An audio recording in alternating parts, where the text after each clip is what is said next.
12절까지 말씀입니다. 제가 가진 성경은 구약 성경 1265면 호세아서 10장 1절부터 12절까지 말씀입니다. 하나님의 계시의 말씀을 한 절씩 교독하겠습니다.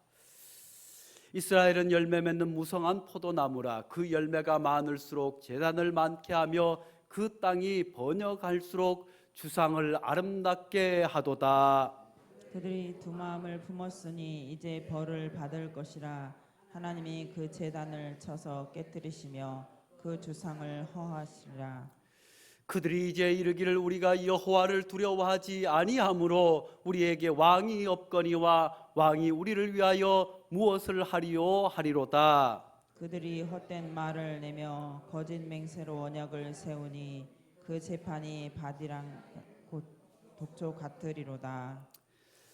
사마리아 주민이 벳아웬 송아지로 말미암아 두려워할 것이라. 그 백성이 슬퍼하며 그것을 기뻐하던 제사장들도 슬퍼하리니 이는 그의 영광이 떠나감이며 그 송아지는 아수르로 옮겨다가 예물로 야렙 왕에게 드리리니 에브라임은 수치를 받을 것이요 이스라엘은 자기들의 계책을 부끄러워할 것이며 사마리아 왕은 물 위에 있는 거품같이 멸망할 것이며 이스라엘의 죄 곧 아웬의 산당은 파괴되어 가시와 찔레가 그 제단 위에 날 것이니 그때에 그들이 산더러 우리를 가리라 할 것이요 작은 산더러 우리 위에 무너지라 하리라.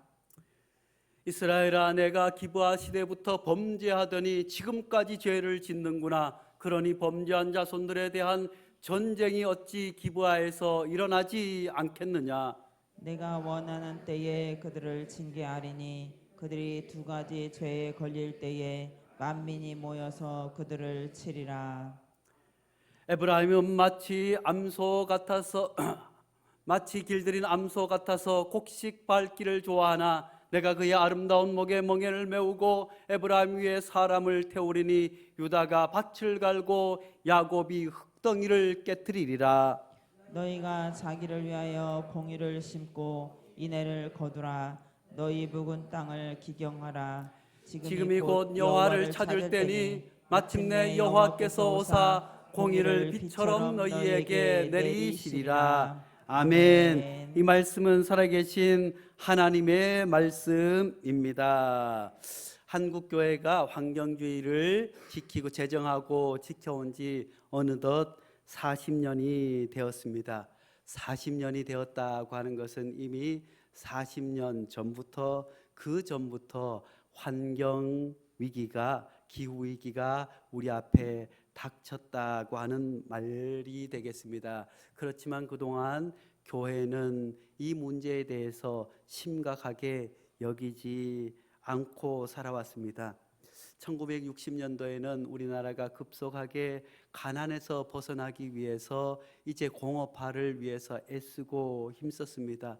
왜냐하면 다른 나라에 대해서는 100년, 200년에 해야 할 것들을 빠른 시일 내에 전쟁의 위기도 격박해야 되고 그 가난에서 벗어나야 하는 또 보릿고개를 넘겨야 하는 절박함 때문에 또 자원도 많지 않은 나라에서 어떻게든 먹고 살기 위해서 몸부림치기 위해서 여러 공단들을 세우고 서울을 중심으로 세워지게 되었습니다. 그로 인해서 공기가 탁해졌을 뿐만 아니라 70년대에는 이제 울산과 바다를 중심으로 중화학 공업을 육성하기 위해서 많은 공장들이 생겨나면서 수많은 그로 인한 병들이 생겨나게 되었습니다. 그 병들이 왜 갑자기 사람들이 암이 걸리고 왜 갑자기 폐병으로 죽는지 가만히 연구해 보니 그 전까지는 잘 몰랐는데 공장에서 나오는 그 환경 호르몬과 또 꿀뚝에서 나오는 공장의 연기들과 폐수들이라고 하는 것을 알기는 했지만 그것을 생각하고 그것을 하기에는 우리가 사는 것이 너무 힘들고 어렵고 가난해서 그것들은 뒷전으로 미뤄지게 되었습니다. 뿐만 아니라 60년대부터 이제 그 전까지는 우리 농사를 열심히 지어도 천수답들이 많았어요. 수리 시설도 잘 갖추어지지 않고 또 아무리 퇴비를 한다고 해도 수확량이 많지 않아서 비료를 만들기 시작했습니다. 비료를 땅에다가 뿌리고 또 그렇게 해서 통일벼가 나오게 되고 그렇게 해서 증산을 하게 되어서 그때부터 비로소 보릿고개를 넘길 수 있었습니다. 그렇지만 수많은 병충해와 싸워야 했어요. 그래서 그때부터 비료와 농약 사용을 많이 하게 되었습니다. 그래서 저희가 어릴 때만 하더라도 과수원에 약을 치면 꼬꼬마 아이들이 7살, 초등학교 2학년, 5학년 그러면 과수원에 약을 치면 약주를 잡으러 가요. 꼬마 아이들이 약주를 잡으면 어른들이 약을 칩니다. 약을 치면 그 약이 위에서 뚝뚝뚝뚝 떨어지는데 우리 도빈이만한 그 나이에 그 약을 뚝뚝뚝뚝 맞으면서 그러다가 농약 중독에 걸린 어른들도 있고 하는 때가 있었습니다. 그때는 먹고 사는 것이 워낙에 힘들고 어려워서 그런 가운데서 그렇게 살아왔지만 지금은 이제 그 모든 것들로 말미암아 땅의 지력도 약해지고 농약으로 말미암아 또 공해로 말미암아 수많은 생명들이 고통받고 있는 것을 이제 돌아볼 수 있게 되었습니다. 그래서 한국교회는 이제 40년 전부터 환경주일로 지키고 수많은 일들을 해왔지만 그때만 하더라도 목회자들과 신학교에서 배우고 고민했지만 또 교회에서는 평신도들까지 왜냐하면 교회 부흥도 해야 되고 또 우리 스스로도 하나님 앞에 영원히 바로 서야 하는 문제들에 급급하다 보니 다른 것을 돌아볼 겨를이 없었지만 이제 코로나 위기가 우리에게 닥쳐왔습니다. 세상에 그전에도 몇 차례 질병으로 인한 큰 위기가 있었지만 코로나는 너무나도 큰 충격이었습니다. 교회도 함께 모이지 못했습니다. 해외로 수많은 사람들이 왔다 갔다 하고 김포공항에 인천공항에 비행기가 하루에도 수백 대가 날아다니면서 전 세계를 내 집처럼 돌아다녔지만 그 모든 비행기가 멈추어 섰습니다. 국경을 다 닫고 오도 가도 하지 못하는 일이 벌어지게 되었습니다. 해외에 거주하는 가족들도 왕래할 수 없었을 뿐만 아니라 우리들도 명절에 고향을 가지 못하고 부모님을 만나지 못했습니다. 뿐만 아니라 부모님이 병원에 계신데 요양원에 계셔도 위독해도 병문안을 가지 못했어요. 그전에는 그저 목회자들이 그저 큰 교회에 있으면 병원 신방 가는 것이 목회 한 70% 되는 거예요. 그런데 병원에 아픈 성도가 있고 교우가 있어도 병원에 가지 못합니다. 가족도 들여다보지 못할 뿐만 아니라 돌아가셔도 그 장례를 제대로 치르지 못했습니다. 결혼식도 미루어야 했고 온라인으로 해야 했고 부모님이 돌아가셨는데 코로나라고 해서 그저 보지도 못하고 화장을 하기도 했습니다. 우리들도 애쓰고 힘썼지만 함께 모이지 못하다 보니 보이지 않는 얼굴들도 얼마나 많습니까? 이 일을 겪으면서 인류는 이제 기후위기라고 하는 것이 우리에게 정말 심각한 위기로구나 하고 받아들이게 되었습니다. 그렇게 해서 지금까지 우리가 살아왔던 것이 무언가 잘못된 길을 걸어왔구나, 무언가 우리가 위기에 처해 있구나, 지금 우리가 무언가 하지 않으면 우리 후손들은 정말 어려운 환경에서 살아갈 수밖에 없구나. 그토록 우리가 그냥 구호로만 들었던 우리는 다음 세대의 아름다운 자연 환경을 잠시 빌려 쓰고 있을 뿐 다음 세대를 위해서 우리가 어떤 자연 환경을 물려줘야 하는지 심각하게 고민해야 될 때가 되었습니다.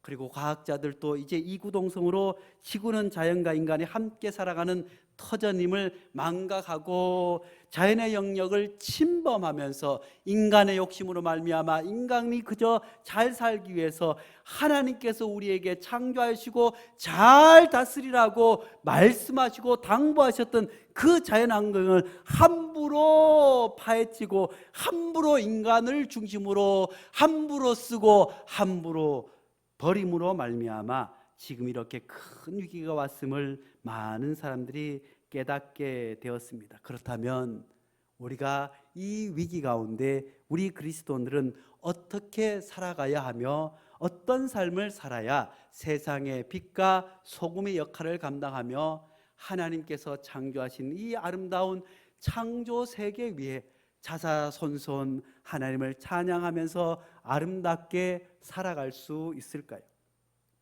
오늘 본문 말씀은 호세아 선지자를 통해서 이렇게 말씀해 주고 있습니다. 너희가 자기를 위하여 공의를 심고 인애를 거두라. 너희 묵은 땅을 기경하라. 지금 곧 여호와를 찾을 때니 마침내 여호와께서 오사 공의를 빛처럼 너희에게 내리치리라고 말씀해 주고 있습니다. 우리말 성경은 이렇게 번역하고 있습니다. 정의를 뿌리고 사랑의 열매를 거두어라. 지금은 너희가 주를 찾을 때다. 묵은 땅을 갈아엎어라. 나 주가 너희에게 가서 정의를 빛처럼 내려 주겠다. 아멘. 이 말씀은 살아계신 하나님의 말씀입니다. 이 기후 위기 때에, 생명의 위기 때에 우리가 정의를 뿌리고 사랑의 열매를 거두라고 우리에게 말씀해 주고 있습니다. 지금 너희가 주를 찾을 때이라고 말씀해 주고 있습니다. 이 위기의 때 우리는 하나님 앞에 돌아가야 할 줄로 믿습니다. 하나님 앞에 나아가야 될 줄로 믿습니다. 하나님으로부터 우리가 어떻게 살아가야 하는지 하나님 우리에게 말씀하여 주시옵소서. 지난주에 우리가 성령에 충만하여서 하나님 앞에 참의 역사가 나타났던 것처럼 다시 한번 하나님 앞에 성령을 간구해야 될 줄로 믿습니다. 성령의 역사로 말미암아 생명이 살아나야 될 줄로 믿습니다. 성령의 역사로 말미암아 우리의 지난 삶을 돌아보며 온 인류가 참여하며 나가야 될 줄로 믿습니다. 그리고 묵은 땅을 갈아엎어야 할 줄로 믿습니다. 지금까지 우리가 믿어왔던, 우리가 붙잡고 왔던, 우리가 최고의 가치라고 여겼던 그 모든 것들을 다시 한번 하나님의 말씀 앞에 갈아엎어야 할 줄로 믿습니다. 그러면 우리는 비록 과학자들도 이야기합니다. 이제 지구의 환경을 다시 복원하고 되살리는 것, 또 북극이 녹아내리는 것, 더 이상 우리가 인간의 힘으로 아무로 노력할지라도 늦출 수는 있겠지만 막을 수는 없다고 세상 과학자들은 이야기하지만 우리가 하나님 앞에 정의를 실천하고 묵은 땅을 기경하고 주를 찾게 되면 나 주가 너희에게 가서 정의를 빛처럼 내려 주시리라고 말씀해 주고 있습니다. 우리의 노력과 우리의 헌신과 우리의 참회 위에 하나님의 은혜가 덧입혀 주실 때 하나님께서 창조하신 이 아름다운 창조 세계를 하나님께서 회복시켜 주심을 믿을 수 있기를 간절히 축복합니다. 먼저 하나님께서는 정의를 세우라고 우리에게 말씀해 주고 있습니다. 정의는 무엇입니까? 우리가 정의하면 언뜻 바로 생각합니다. 그것은 바르고 옳은 것을 정의라고 합니다. 그런데 하나님의 정의는 하나님과의 바른 관계. 먼저 우리가 정의롭게 살아간다고 하는 것은 하나님과의 바른 관계가 형성된 후에 타인, 특히 가난한 자들과 약한 자들을 돌보는 관계를 성경이 말하는 정의로 말씀해 주고 있습니다. 오늘 말씀과 동시대에 썼던 미가 선지자는 이렇게 말씀해 주고 있지 않습니까? 내가 무엇을 가지고 여호와 앞에 나아가며 높으신 하나님께 경배할까? 내가 번제물로 1년 된 송아지를 가지고 그 앞에 나아갈까? 여호와께서 천천의 수양이나 만만의 강물 같은 기름을 기뻐하실까? 내 허물을 위하여 내 맏아들을 내 영혼의 죄로 말미암아 내 몸에 열매를 드릴까? 사람아, 주께서 선한 것이 무엇임을 내게 보이셨나니 여호와께서 내게 구하시는 것은 오직 정의를 행하며 인자를 사랑하며 겸손하게 내 하나님과 함께 행하는 것이 아니냐라고 말씀해 주고 있습니다. 사랑하는 성도 여러분, 우리가 하나님 앞에서의 정의는 하나님과의 바른 관계 가운데서 가난하고 약한 무생명들과 가난한 이들과 약한 이들을 돌아보는 것이 정의라고 성경 우리에게 가르쳐 주고 있습니다. 호세아 선지자가 이스라엘 백성들에게 이스라엘 전역에 정의를 외쳤던 것은 그 사회가 정의롭지 못했기 때문입니다. 호세아 당시에 북이스라엘을 다스리는 왕은 여로보암 2세였습니다. 여로보암 2세의 재위 기간에는 정말 독보적인 일들을 했습니다. 그야말로 다윗이 가졌던 그 놀라운 영토들을 다 회복했을 뿐만 아니라 외국과의 관계에서도 외교를 잘해서 왕의 대로를 확보해 무역의 모든 것을 틀어지우고 잘 살게 되었습니다. 그리고 많은 사람들이 영토를 회복했을 뿐만 아니라 경제적으로, 국가적으로도, 정치 경제적으로도 막강한 권력과 부를 가지는 그야말로 대단한 나라가 되었습니다. 왜 그런데 그곳에 정의를, 하나님의 심판을 선포했을까요? 그들이 하나님 앞에 놀라운 복을 받았지만 그 놀라운 복과 물질과 영토는 있었지만 외국과 교역하면서 이제 그만큼 오늘 성경 말씀에 큰 신상들을 세우고 우상을 섬기게 되었습니다. 하나님께서 가난하고 힘들 때는 하나님 우리에게 복을 달라고 했지만 하나님께서 복을 주시니 더 많은 복을 얻기 위해서 불의를 행하고 가난한 자들을 애껏까지 다 빼앗는 지경에 이르게 되었습니다. 북이스라엘에는 열매가 많았습니다. 포도나무의 열매가 많을수록 제단도 많이 만들었을 뿐만 아니라 토지의 수확이 많으면 많을수록 돌기둥도 많이 깎아 세웠습니다.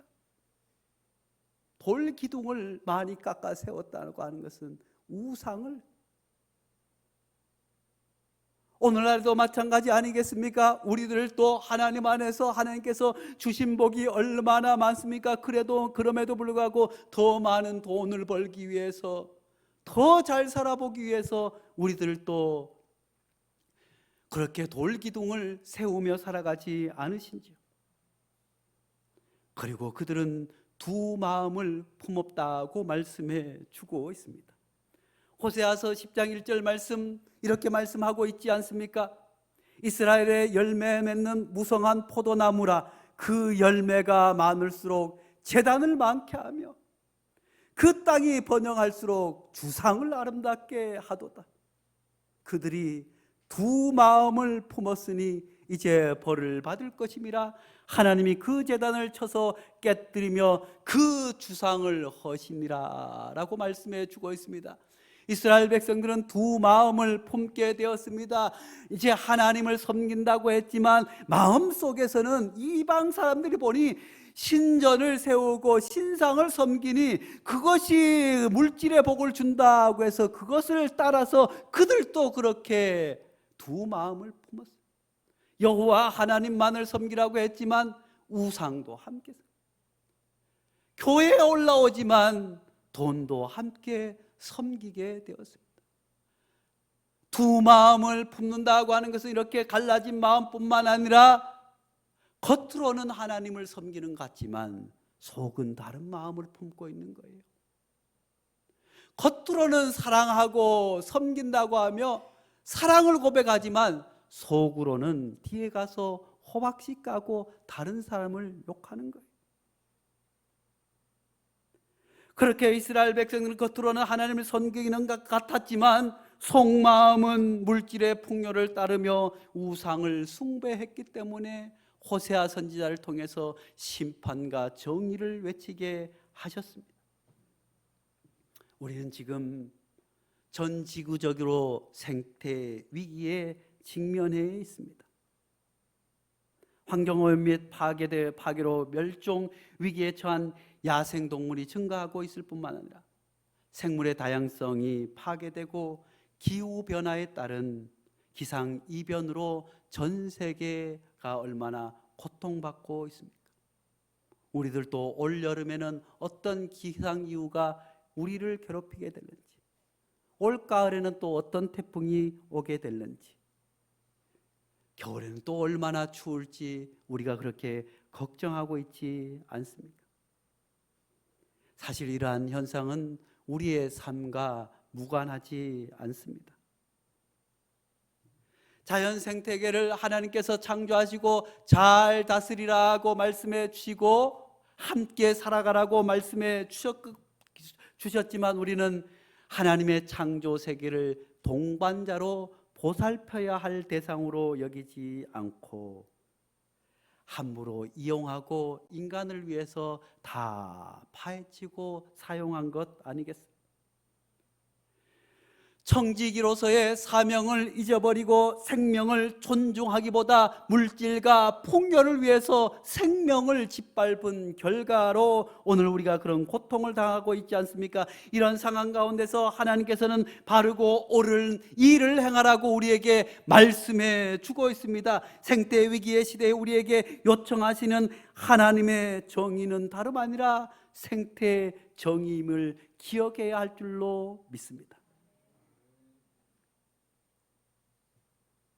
하나님께서 이 세상을 창조하시고 아름답게 창조해 주셨습니다. 그것을 잘 가꾸라고 말씀해 주신 그 말씀을 잘 지키는 것이 그리스도인들에게는 생태정의라고 볼 수 있습니다. 생태정의는 인간과 자연이 조화롭게 공존하는 것을 말하는데, 이는 인간이 물질적 풍요를 위해 자연을 무분별하게 이용하거나 파괴하지 않고 생태계의 다양성과 안정성을 유지하는 것을 말합니다. 창세기 1장에서는 하나님께서 어떻게 말씀해 주셨습니까? 여호와 하나님이 그 사람을 이끌어 에덴 동산에 두어 그것을 경작하며 지키게 하고 여호와 하나님이 그 사람에게 명하여 이르되 동산 각종 나무의 열매는 내가 임의로 먹되 선악을 알게 하는 나무의 열매는 먹지 말라. 내가 먹는 날에는 반드시 죽으리라 하시니라. 아멘. 숲속에 마냥 뛰어노는 아이들의 모습을 보며 우리는 과거에 천국이 이런 것이 아닌가, 하나님께서 창조하신 아름다운 자연 환경에서 온 인류가 함께 그 자연 안에서 함께 생명을 나누며 함께 뛰노는 것이 얼마나 아름다운 세계입니까? 과거에 우리 아이들은 어떻게 놀았어요? 하나님께서 창조하신 아름다운 창조 세계, 봄이 되면 딸기를 따먹으러 찔레꽃을 꺾으며 숲으로 산으로, 산에서 냇가에서 그렇게 해서 아름답게 자연과 함께 살아갔지만 오늘날 어린이들은 자연 환경에 놀기보다 핸드폰에 갇혀서, 그저 핸드폰에 갇혀서, 어른들도 마찬가지예요. 아이들을 데리고 자연에 가서 흙을 파고 함께하고 뭐 하고 싶지만 피곤하고 귀찮아요. 아이들을 놀아두기가 힘들어요. 그러니 어떻게 해요? 밥을 먹을 때도 핸드폰을 주고, 그냥 조금 뭐 할 때도 앵앵거리면 핸드폰을 주고, 어디 아이뿐이겠습니까? 청소년들도 어른들도 온통 핸드폰에 갇혀 하나님이 창조하신 자연 세계를 둘러보지 못합니다. 하나님이 창조하신 자연 세계뿐만 아니라 타인을 바라보지 못합니다. 다른 사람과 소통하지 못합니다.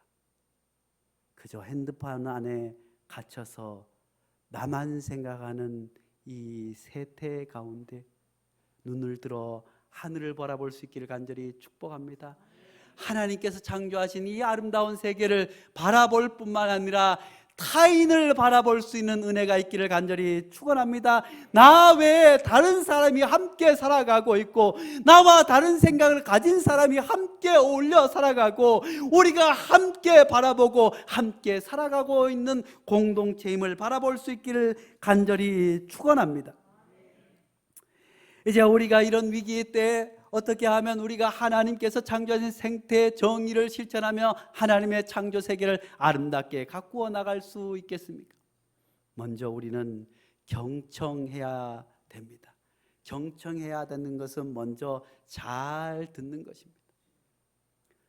구주제약 광고에 구주제약은 아픈 사람의 말을 잘 듣고, 아픈 사람의 뭐를 잘 듣고, 그래서 구주제약 하는데 다른 생명을 살리고 또 도와주고 아픈 것을 낫기 위해서는 잘 들어줘야 돼요. 어린 자녀들의 말을 잘 들어주고, 속상한 사람들의 말을 잘 들어주고, 자연세계의 소리들을, 약한 소리들을 잘 들어주고, 무엇보다 약한 생명들, 부족한 사람들의 이야기를 잘 들어주어야 될 줄로 믿습니다. 그래야만이 처방을 할 수 있지 않겠습니까? 그렇지만 우리는 잘 듣기보다 먼저 말을 합니다. 아이고 그거 그렇게 하면 되겠어, 이렇게 해야지, 저렇게 해야지, 뭘 해야지, 아이 그것도 몰랐어, 야 나 때는 말이야 그 정도는 일도 아니었어, 야 그거 가지고 뭐가 힘들다고 해, 야 나 때는 말이야 군대에서 맨날 맞는 게 일이었는데 요즘 군대같이 얼마나 좋은 군대에서 야 뭐가 걱정이야 염려야, 나 때는 말이야 하면 해결 방법이 없어요. 잘 들어주어야 할 줄로 믿습니다. 교회에서도 잘 들어줘야 돼요. 부인의 말을 잘 들어주고, 남편의 말을 잘 들어주고, 아이의 말을 잘 들어주고, 교회에서도 잘 들어줄 뿐만 아니라 오늘 말씀에서는 4절 말씀에 그들이 헛된 말을 내며 거짓 맹세로 언약을 세우니 그 재판이 바디랑에 돋는 독초 같으리로다. 오늘날에도 잘 귀담아 들을 뿐만 아니라 분별해서 들어야 될 줄로 믿습니다.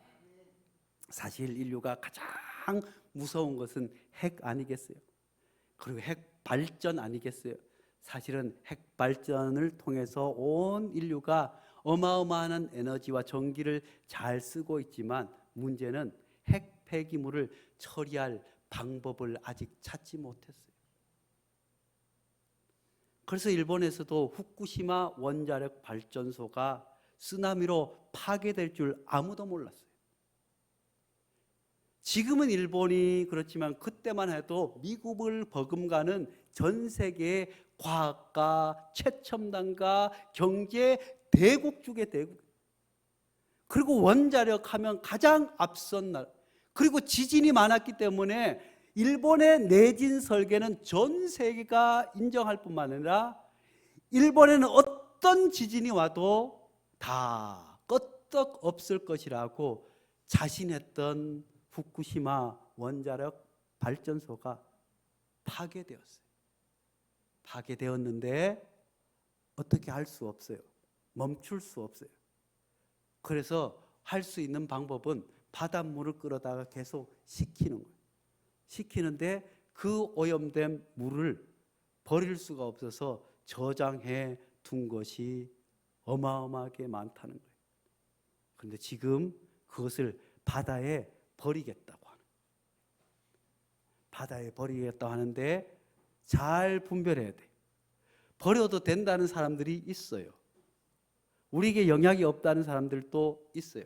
그렇지만 버리면 안 된다고 하는 이야기들도 우리가 잘 분별해서 들어야 할 줄로 믿습니다.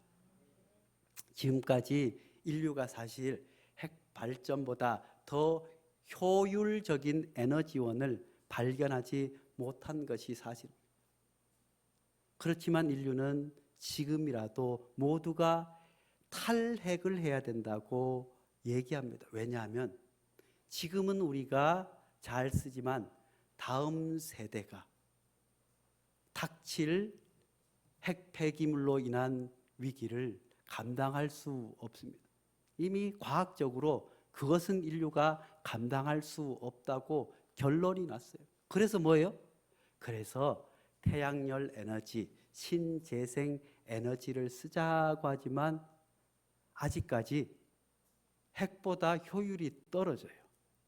그렇지만 인류가 살기 위해서는 그 길로 가야 돼.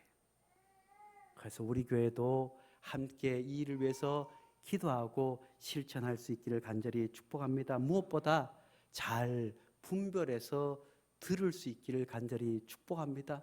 무엇이 정의인지 우리가 분별할 수 있는 은혜가 있기를 간절히 축복합니다. 둘째, 우리는 전환해야 합니다. 바꾸어야 합니다. 오늘 말씀에도 너희 묵은 땅을 기경하라고 말씀해 주고 있습니다. 묵은 땅을 기경해야 될 줄로 믿습니다. 잘못된 것을 갈아엎어야 될 줄로 믿습니다.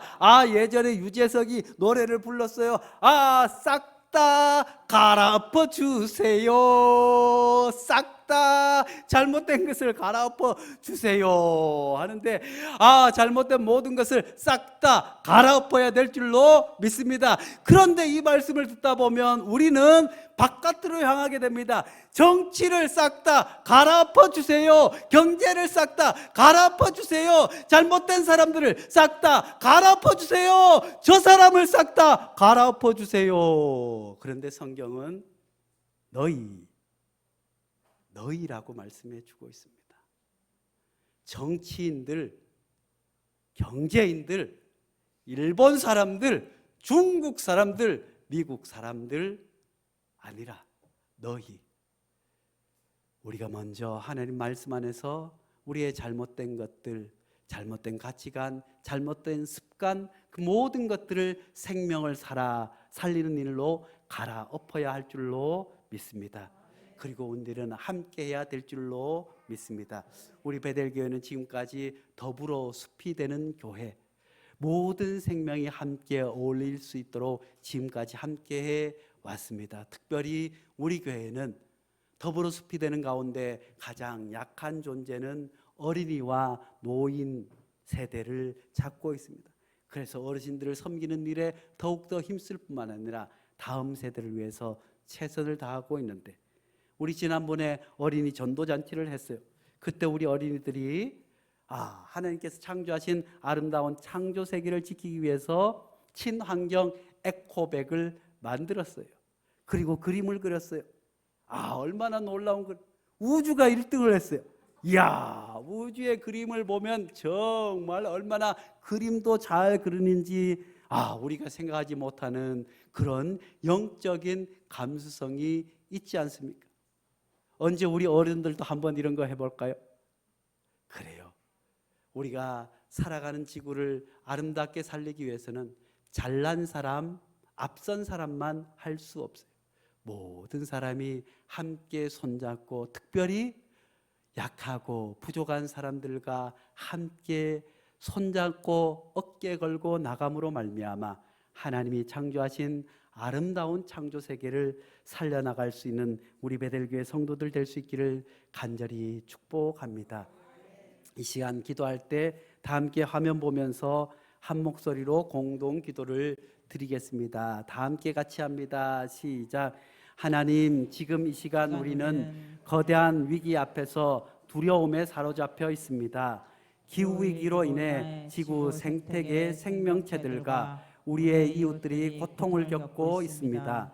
성장과 번영을 쫓느라 탐욕이 이끄는 대로 행한 우리의 죄악을 고백합니다. 우리를 불쌍히 여기시어 죽음의 길에서 돌이켜 생명을 향하게 하여 주십시오. 정의의 하나님, 우리를 회색에서 녹색으로 인도하여 주십시오. 우리의 교회가 기후위기의 현실을 깨닫고 생태적 회심을 이루게 하여 주십시오.